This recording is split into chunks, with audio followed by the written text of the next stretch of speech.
Hi again, this is Rick with AmazingAccuracy.com, and today is July 25th, 2011. It is currently 8:34 p.m. Chicago time.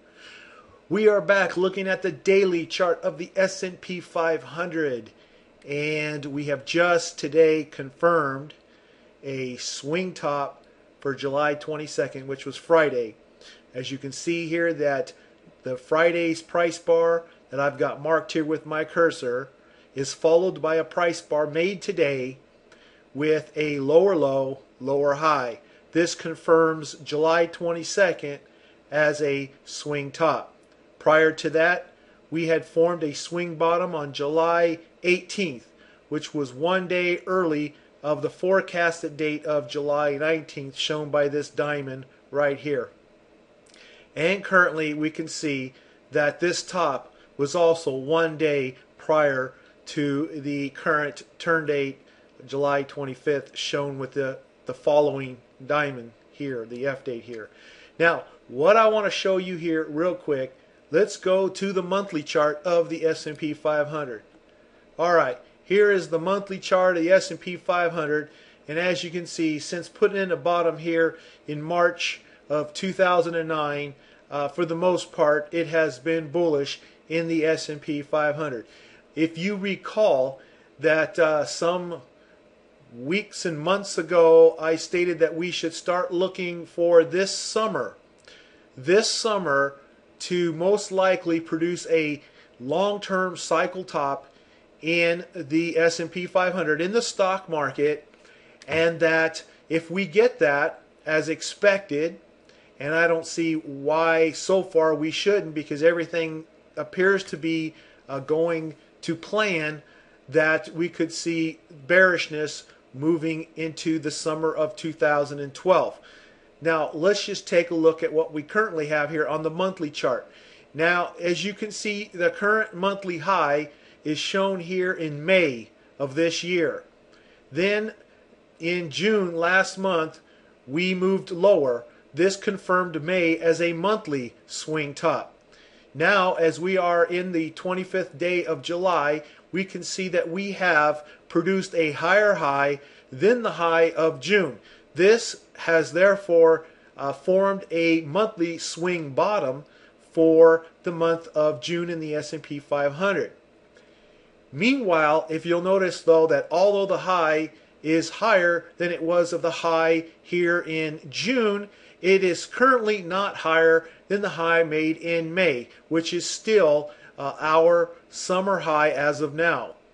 Another thing to notice here is that notice the June low hit nicely on this time price support line that you see moving up here where my cursor is. Notice that the previous higher swing bottom on March 2011 also did the same. Notice that the previous top hit resistance in February of 2011. If you want to go back, we can see that there has been times where we have been hitting that pretty nicely. Now, here what we see is at the end of this square, we have seen that we have the May top. Will this resistance hold? Well, that is unknown, but right now it is a good assumption that it may most likely do so. That sounds like an oxymoron, doesn't it? May mostly do so. Let me just put it this way. Right now the probability is really high that May's high will hold. That what we see happening here in July, the rise in July, may have just exhausted itself as we end the month of July, as it hits resistance here. Let's magnify this view by now going to the weekly chart. In the weekly chart, we can see here that here is the top that was made in May. I'm going to expand this chart a little bit so we can see this better. Here is the top made in May. This was the week that ended May 6th, 6th being the Friday of the date. Each of these are dated using its Friday's date. If you'll notice then, that prices then dropped to make a weekly bottom during June, the week of June 17th. Since then, prices moved up to make a top in July 8th, the week of July 8th, and then has now come down to make bottom in the week of July 22nd. We were expecting a turn of events to occur during this week, as you can see here on the chart. The previous turns are not marked on the chart because we only keep the current and the near future forecast showing on these charts. Now, here's the deal. If you notice that last week, which is the week ending July 22nd, it not only made a lower low than the low of the previous week, it also made a higher high than the high of the previous week. This is called an outside bar because the range of the bar covers the range of the previous bar. So it is outside of the range. It covers both the low end and the high end. Currently this week, which is just today, because today is the first day of the week, we only have an inside bar at the moment since it has a lower high and a higher low. There is good potential that the high of last week could hold. At any rate, there is good potential that the high of July 8th could hold. Either one, there is good potential that this could occur, preserving the high that occurred in May. This is important when we are trying to time when the next move down will occur in the S&P 500 market.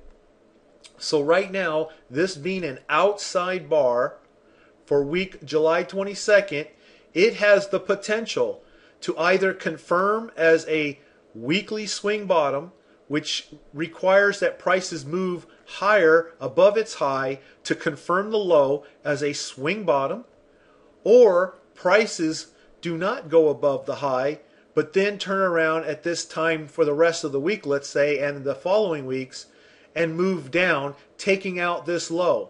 So what you would have in effect is you would have this swing top followed by even a lower swing top, and then prices likely moving lower down into this next weekly turn period, which is around the middle of August.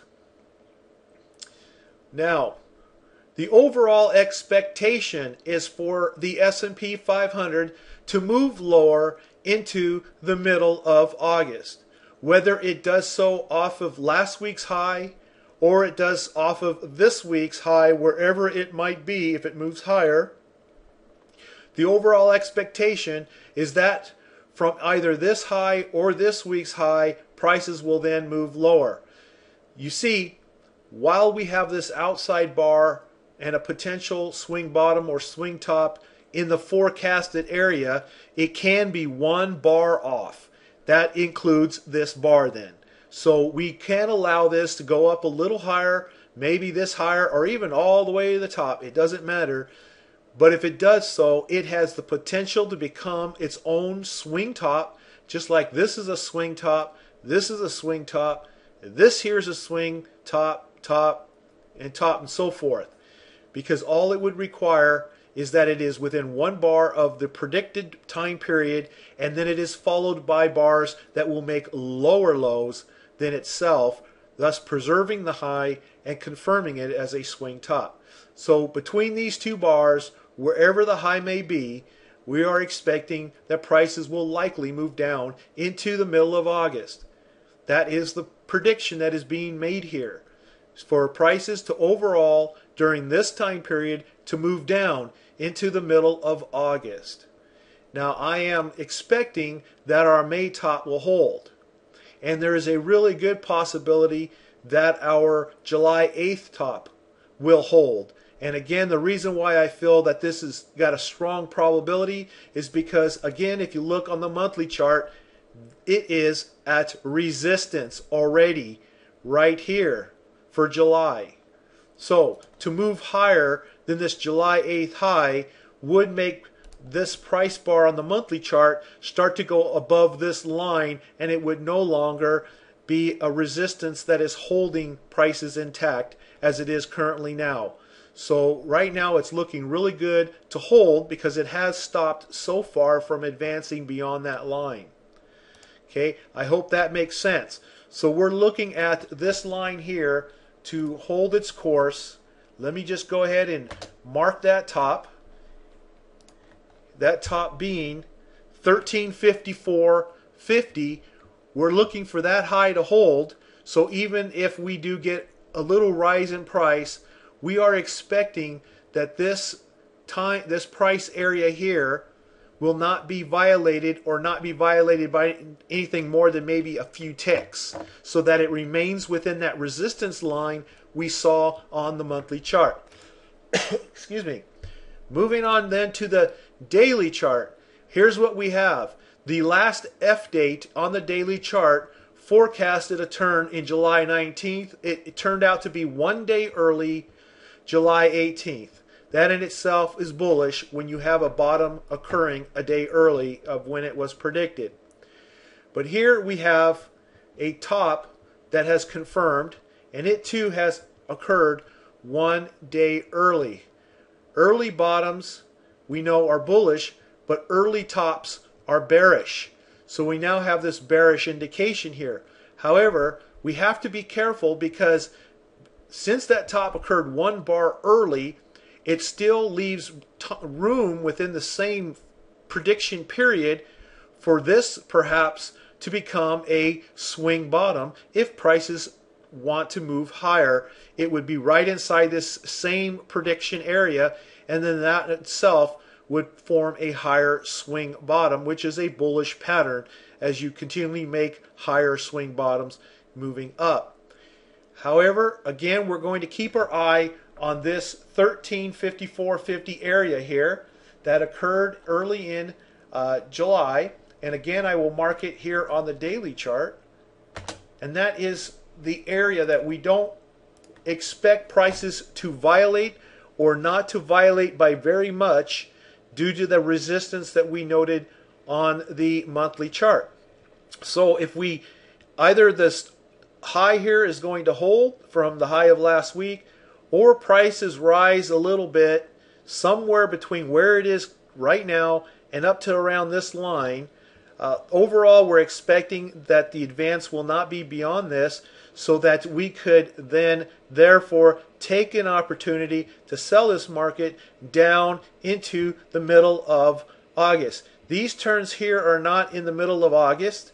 These are just your usual gyrations where you have prices going from bottom, top, bottom, top, bottom, top on its way down into the middle of August. And that is what's being expected. So here's the deal. We have currently made this lower swing top. If prices do tend to rise a little bit, let's say right here in the July 28th time period, let's say prices move up for 1 day, 2 days, that would probably be a really good time to sell this market. If it just continues down at this point, any rally you see would likely be a very good place to sell this market. Either way, on how you play it, overall, the expectation is for prices to not move much above or at all 1354.50, but rather to move lower to the middle of August. And again, thanks for watching.